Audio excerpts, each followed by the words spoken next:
Coming up. Many Syrians return home with high hopes of a better life after the overthrow of Bashar al-Assad.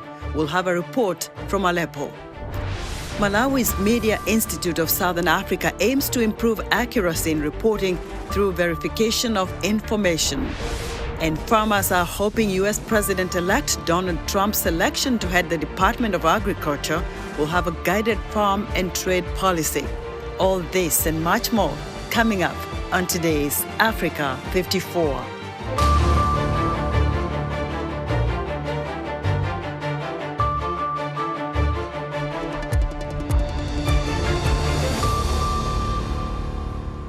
Families are returning to Aleppo, Syria's second-largest city, leaving behind tents in the countryside and life abroad as refugees. VOA's Heather Murdoch reports. We're here in Aleppo, Syria's southern cities. It's been 1 week since the fall of the government of Bashar al-Assad, but it has been 2 weeks since rebel forces took over the city. Locals say the markets here are getting busier every day. And we meet people from all over Syria, as well as Syrians who have returned from abroad after living as refugees for years.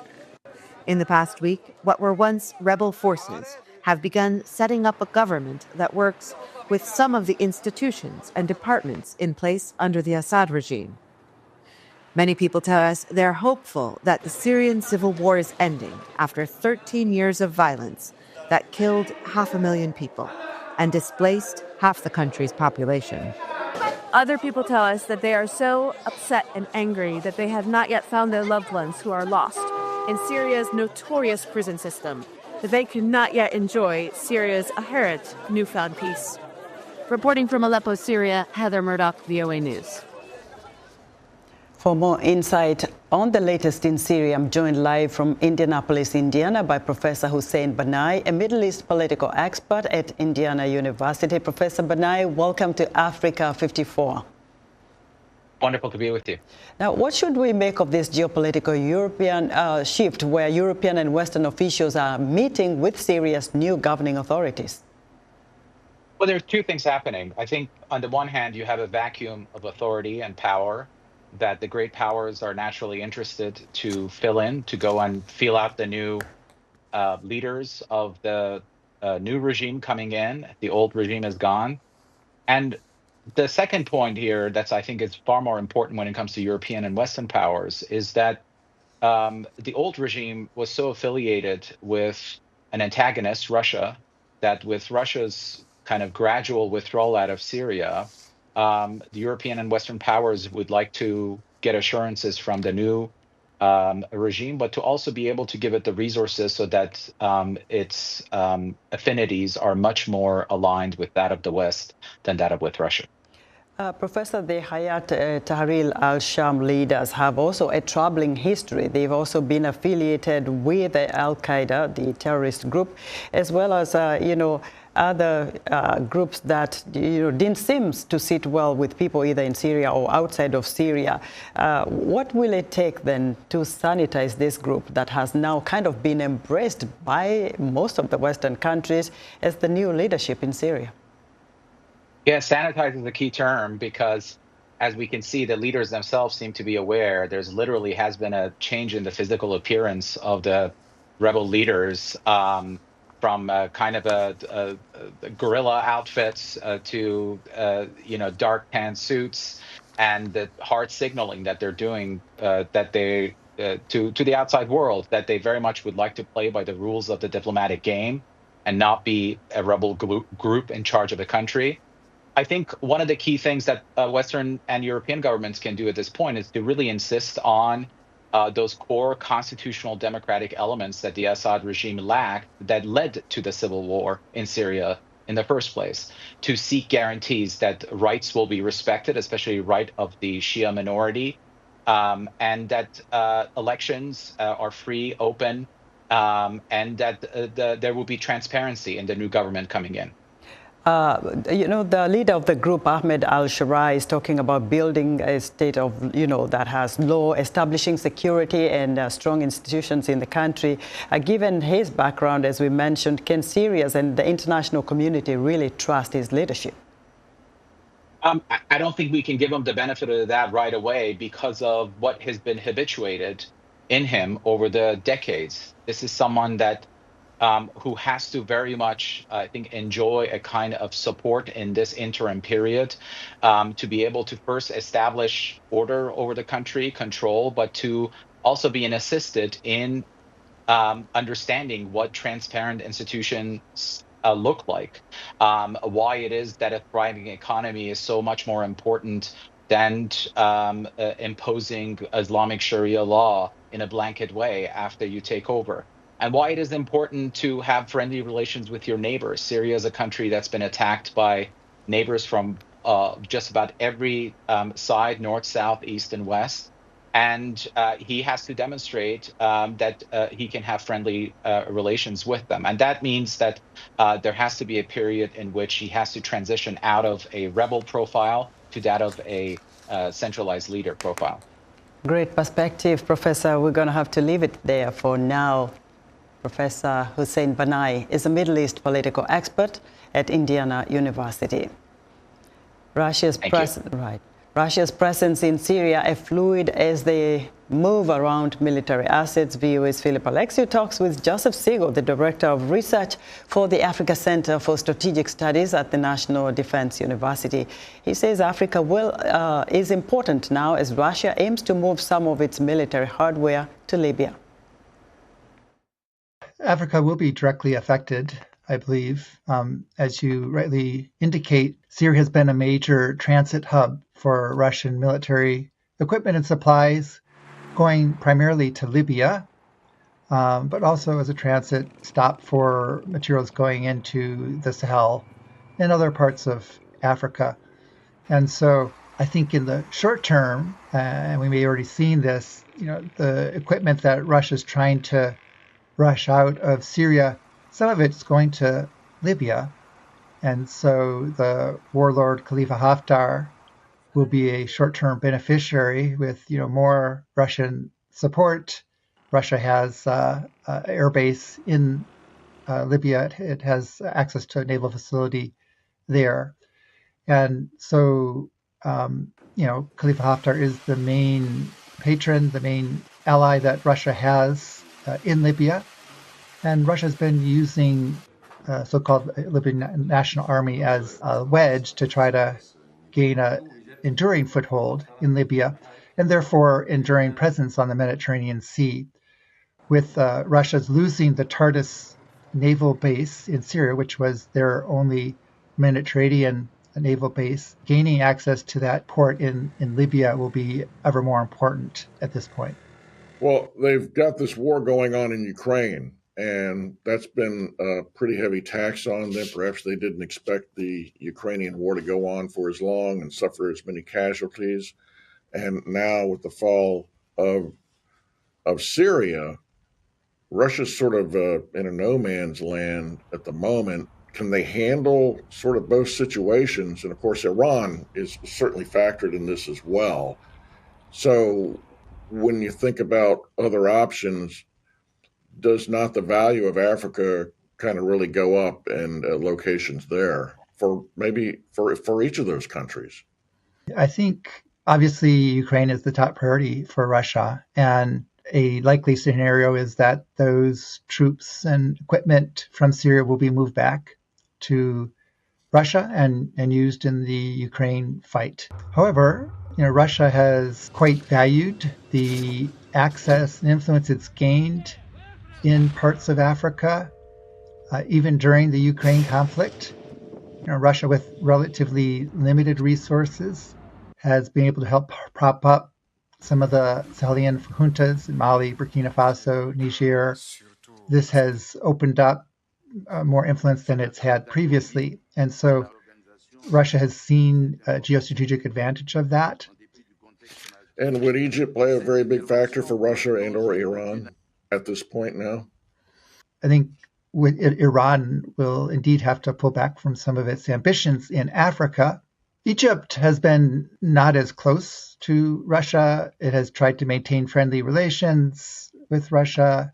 It gets some arms from Russia. But Egypt has also maintained close ties to the West. and Egypt has not been an active supporter of Russia's war in Ukraine. I anticipate that Egypt is not going to jump into the breach now and present itself as a close ally to Russia, and then be used as a pivot to some of Russia's ambitions in Africa. That said, Russia and Egypt have been collaborating in Sudan in the effort to keep the Sudan armed forces in power in the east of the country. And so I see that collaboration continuing. That was Joseph Siegel, the Director of Research for the Africa Center for Strategic Studies at the National Defense University.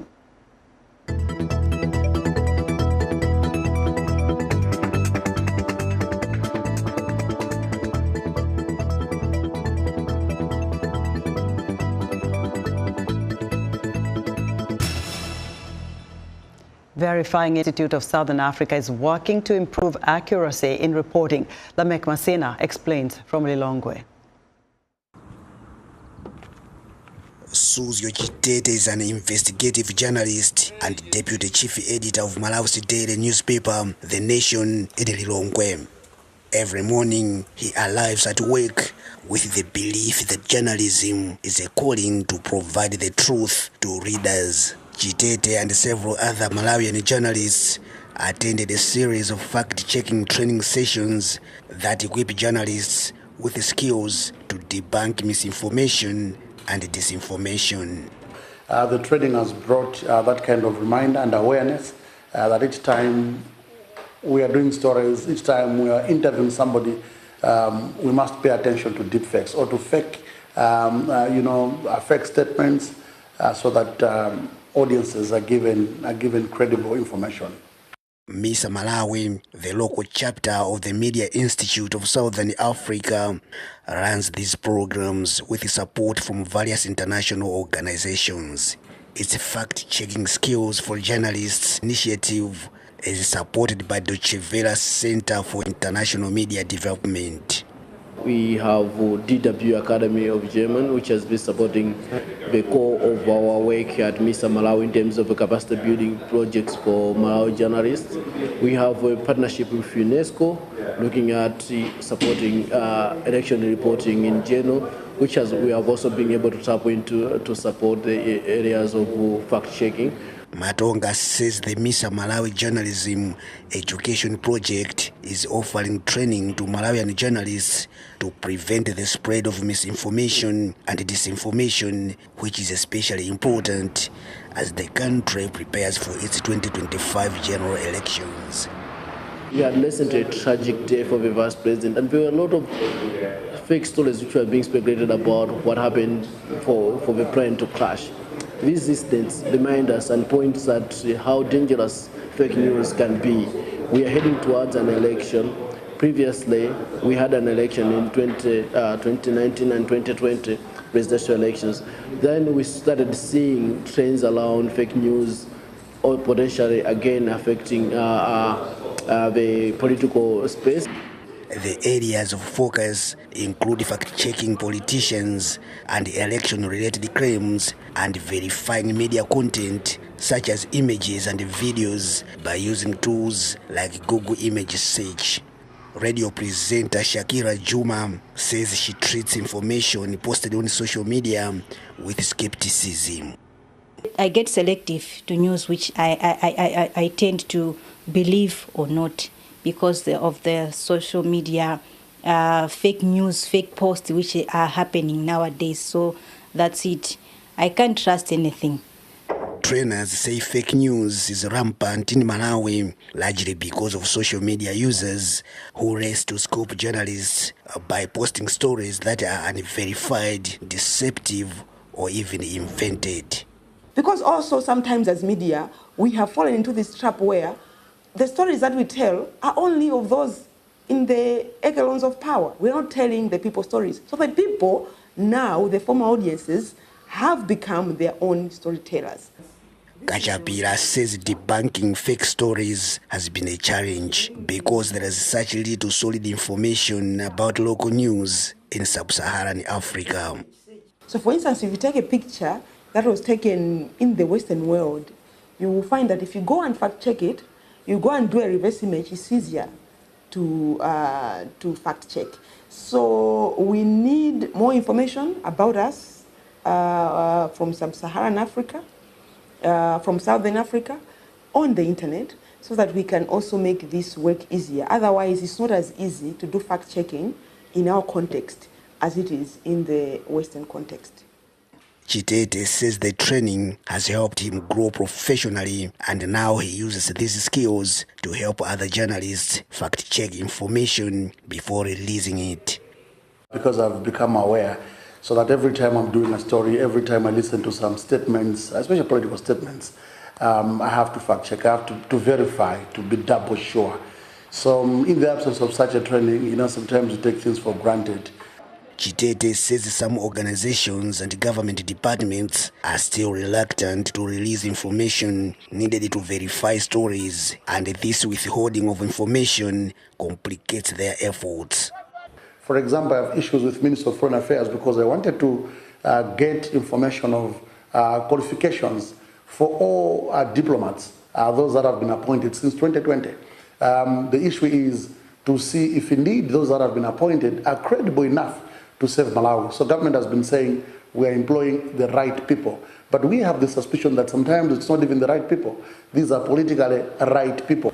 In its ruling, the Malawi Human Rights Commission, tasked with overseeing the implementation of the Access to Information legislation, criticized the Ministry of Foreign Affairs for refusing to disclose public information requested by Chitete. Matonga says besides the training, MISA Malawi and UNDP are also working on a new project that will help promote credible news reporting during the 2025 general elections. MISA, on our part, will launch a full fact-checking project with UNDP support. It's called I-Verify, where we'll be able to ask the general public to report on our website cases of misinformation and disinformation, and we'll have a team of experts who will be able to go and debunk those fake news and be able to share very accurate information. Matonga believes these efforts will equip journalists with skills and easily accessible tools to fact-check information for their stories and enable citizens to inform themselves with credible news and reliable information. Lamek Masina, VOA Africa, Lilongwe, Malawi.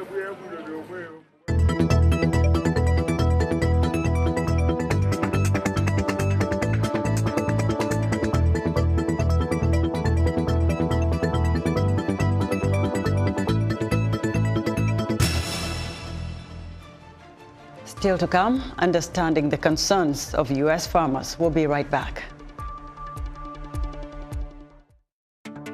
On the next Straight Talk Africa, in a few weeks, a new administration ascends to power in the White House and carves out new rules of engagement with the world. How will the America First approach of President-elect Donald Trump affect U.S. engagement with Africa? Join me, Vincent Makori, and my guests for an in-depth discussion on Washington's new U.S.-Africa perspective.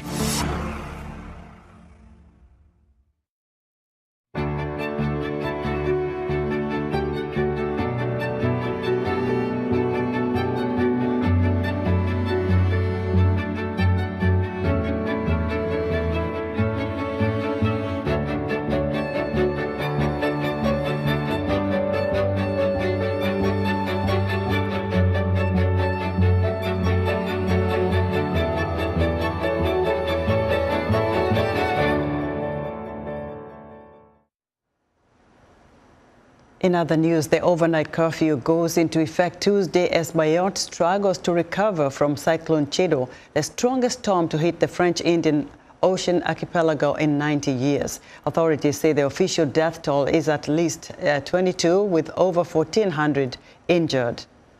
U.S. farmers hope President-elect Donald Trump's selection to head the Department of Agriculture will understand their concerns while guiding trade policy and farm legislation. VOA's Ken Faribault has more from Chicago. Henry County, Illinois farmer Steve Nightingale and hundreds more from the statewide agricultural community gathered at the Illinois Farm Bureau's annual meeting this month in Chicago to discuss the path forward amid uncertainty about U.S. trade policy. The farm economy is not great right now. The potential for tariffs, the combination of those two make any decision, gets you a little nervous. The U.S. Department of Agriculture's forecasts for 2024 show farmers across the United States losing nearly a quarter of their net farm income compared to the 2022 peak, while prices for inputs like fertilizer are near all-time highs. Nightingale is concerned about further economic turmoil if social media posts by President-elect Donald Trump outlining tariffs on some U.S. trading partners become policy. When other countries retaliate against us, they go after the bread and butter, which is agriculture. Nightingale, the president of the Henry County Farm Bureau, hopes Trump's pick to head the U.S. Department of Agriculture, Brooke Rollins, understands his concerns about tariffs and the importance of passing a new farm bill to replace one that expired earlier this year. We were kind of surprised because her name was never on any of the lists that we were seeing. David Iserman farms outside Streator, Illinois, in LaSalle County, one of the top corn and soybean producing counties in the country. She doesn't really have that background that some of the other ag secretaries have had, but that doesn't mean she'll be a bad one, so we'll just have to wait and see. Rollins, who served in the previous Trump administration as the acting director of the White House Domestic Policy Council, graduated from Texas A&M University with a degree in agricultural management. So she's got some ag background, and hopefully she's going to come in with an open mind and be supportive of farmers, and she said she is. Iserman is also trying to have an open mind about transforming U.S. trade policy. And until he takes office, until the new president takes office, we're really not going to know what's going to happen. But I know we've heard he's had talks with Canada, and supposedly those were productive. So maybe it's working in the case of Canada. I just don't want an agriculture model that's built on government policy. Dan Miller is the CEO of Steward, which crowdsources investors, connecting them with farmers and other producers. Miller says tariffs may encourage greater diversity in what U.S. farmers grow and where they sell it, shifting from reliance on exporting corn and soybeans to increased production of other crops. You have a model that's built on huge amount of policy and government support. Most farmers I work with would prefer not to have that. They're just stuck in it.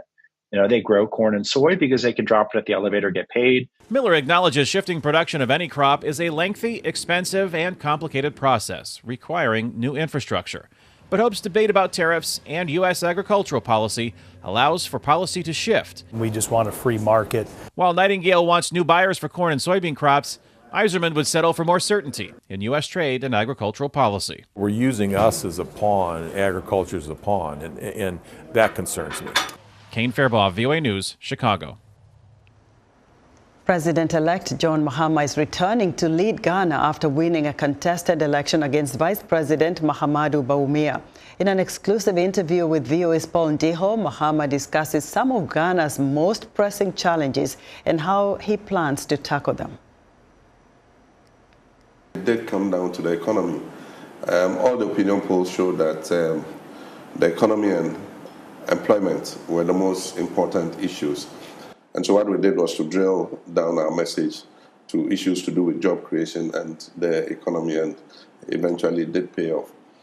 The economy is going to be the number one focus because it affects everything else.